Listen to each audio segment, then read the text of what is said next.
And just looking at the things he's done this month, Busy. it's a lot. It's been a Yeah. lot. And the Queen's always said, you can't hold him back. I've told him to stop. He doesn't listen. Even the Queen can't get Even the even Queen. she's failed to hold him back. He's such a busy bee. Today we have new health news about King Charles and also about the end of Prince Harry's involvement in one of his best loved charities. Hello, this is Roya and Kate with the Royals, and we're recording this as just about every newspaper today has a picture of the King and headlines about his health.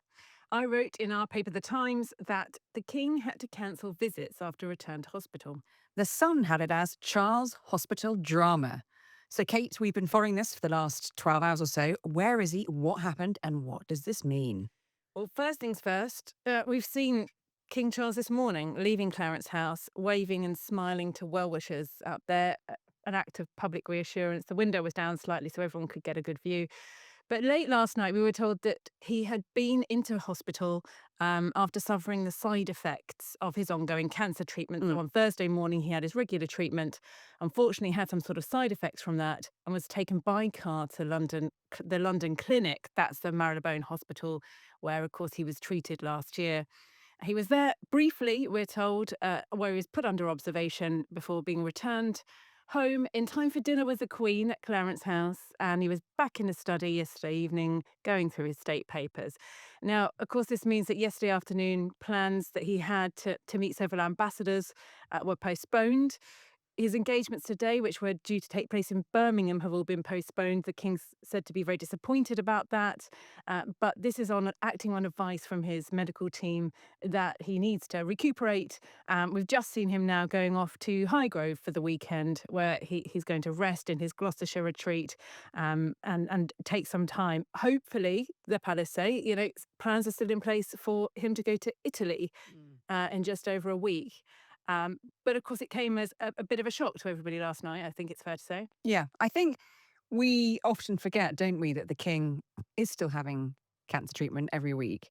Um, we're told by Buckingham Palace that they're not anticipating huge changes to his diary next week, but obviously they'll keep that under close supervision. That's They'll right. see how he is after the weekend. No one will want to move anything less than the King, who we know is very disappointed about not being in Birmingham today and hates cancelling things and hates postponing things and wants to be out there. I think we'll see tweaks, won't we? Yeah. Foreshortening of events, It, maybe taking a few events out just to lighten the load slightly. Yeah. Italy is an interesting one and one to watch because there's no doubt that the King will want to go and do the state visit. We've just had that program's already been tweaked now. We were supposed to have two state visits, one to the Holy See to see the Pope, who we're now not going to see because he's recovering and resting for 2 months. But we were told this week it would still go ahead to the Republic of Italy, a very important diplomatic trip for the King and Queen. They're going to be meeting with the Prime Minister Maloney and doing all sorts of things. But I think they will. The briefing now is that will go ahead. It's expected to. I think they will probably take a view towards the end of next week to sit to see how he is. Yeah, I think this is an act of public reassurance, Yeah. isn't it? So that's a week away. Let's worry about that further down the line.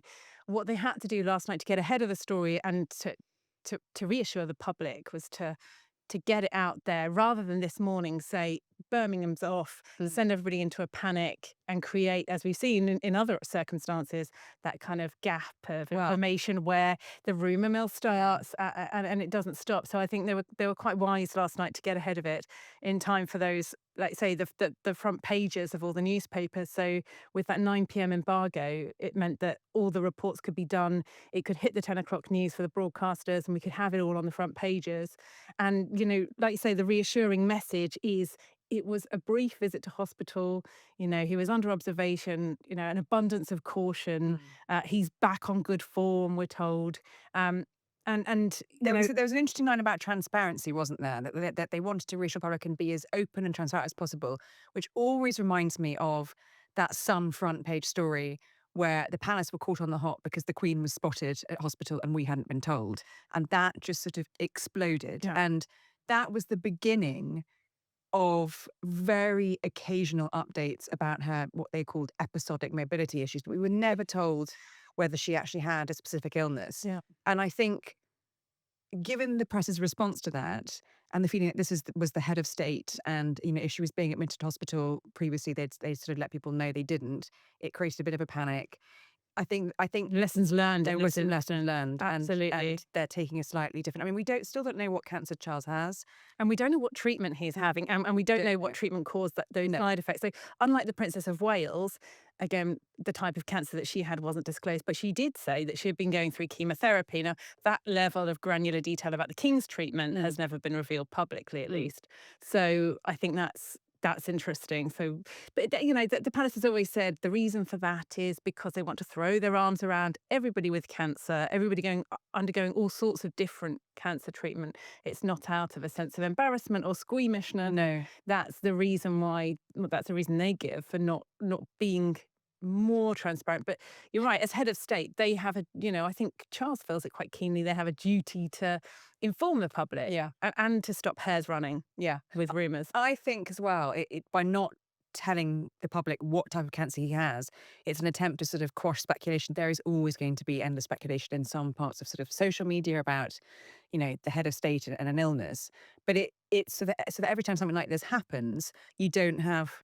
You hope the palace doesn't have double page spreads in every paper with medical experts saying, "Well, with this kind of cancer, it's because this is what's going on." And the diagnosis and the prognosis Yeah. saying, "Oh, with this type of cancer, you've only got X Or you years shouldn't to be doing live," this, or you or should be doing that. exactly. So it gives him some sort of freedom. I mean, it's interesting. I was going back through this morning for an online piece about all the things he's done this month, all the engagements he's done, some of which people would be familiar with if they followed the king. A lot of stuff goes on behind the scenes, of course. There's lots of engagements that don't get covered, Mm. meetings with ambassadors, high commissioners, and just looking at the things he's done this month. Busy. It's a lot. It's been a lot. Yeah. And the Queen's always said, you can't hold him back. I've told him to stop. He doesn't listen. Even the Queen can't get Even even the Queen. she's failed to hold him back. He's such a busy bee. And it's only his medical team that say, look, Mm. we're calling quits on the Birmingham visit. Mm. Sorry.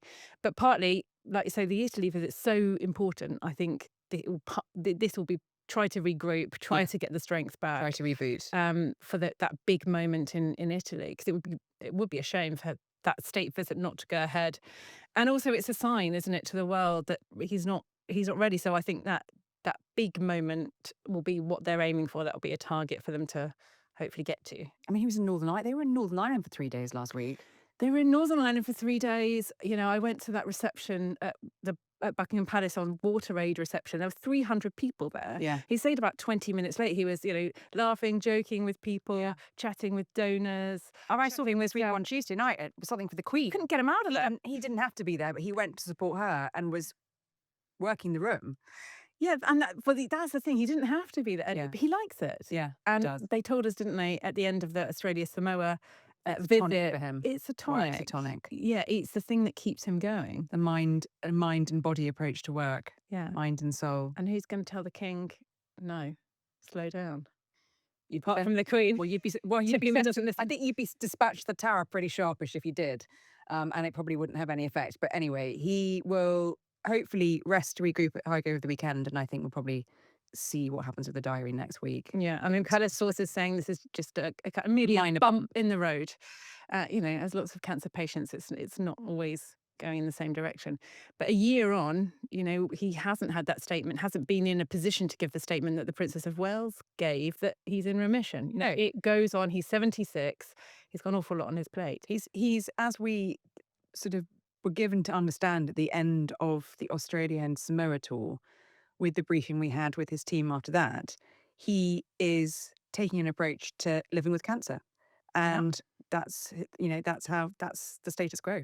And as he said in Belfast when he visited the Cancer Mhm. Research Centre, he invoked Winston Churchill saying, keep buggering on, and that's very much what drives him. Just keep getting up, keep doing it. So even though we know that the King and the Queen aren't going to see the Pope during the state visit to the Holy See, that's been scrapped because, of course, the Pope is still resting and recovering himself after 5 weeks in hospital with pneumonia. For the next couple of months, he's going to be resting. We're told that they're still going to go to Italy. It'll still be almost certainly a 4-day visit.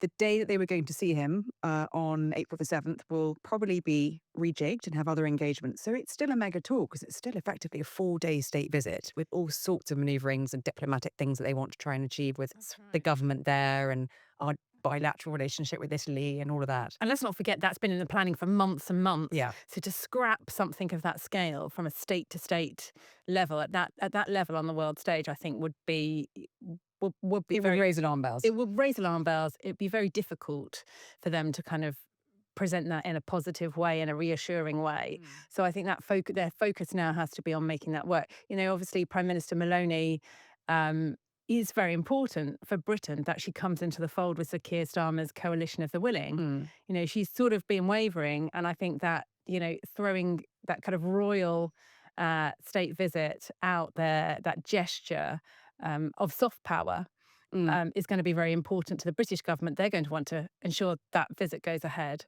And there'll be loads of engagements. It wouldn't be such a bad thing if, it was a slightly lighter period of Okay. engagements. It's such a shame they don't get to see the Pope on this occasion, but it might actually work out to their benefit if the king is still needing that extra time to recover. And having said that, I think I can see a world in which they do the state visit and maybe just take out a few engagements if they have to. I've been looking through that operation note and that we've both got, and seeing it's quite a busy tour. Yeah. But then that's the way the king likes it. Look at those 3 days in Northern Ireland. They, Packed. they hit the ground and they were straight off running. Um, but we've both seen him recently in recent days. He looks well. There's no reason to think it's anything more serious than what the palace is saying. Well, we wish him well. So there's been some very big news this week, Kate. But as we've been saying, the good news is that despite a little bit of a wobble with the King's health, we've seen him this morning leaving Clarence House, off for the weekend to Highgrove in Gloucestershire to rest and recuperate. And fingers crossed, be cracking again, all cylinders firing next week. Yes, I think it's watch this space, isn't it? And the world is watching. The palace is being as transparent as they can bring themselves to be. So we'll hope for any updates in due course. And if he wants anything to do at the weekend, apart from pottering in his garden at Highgrove, which we know he loves and finds relaxing, there's a very good podcast called The Royals he can listen to. Indeed, good tip. There you go. So That'll that'll cheer him right up. See ya. Bye.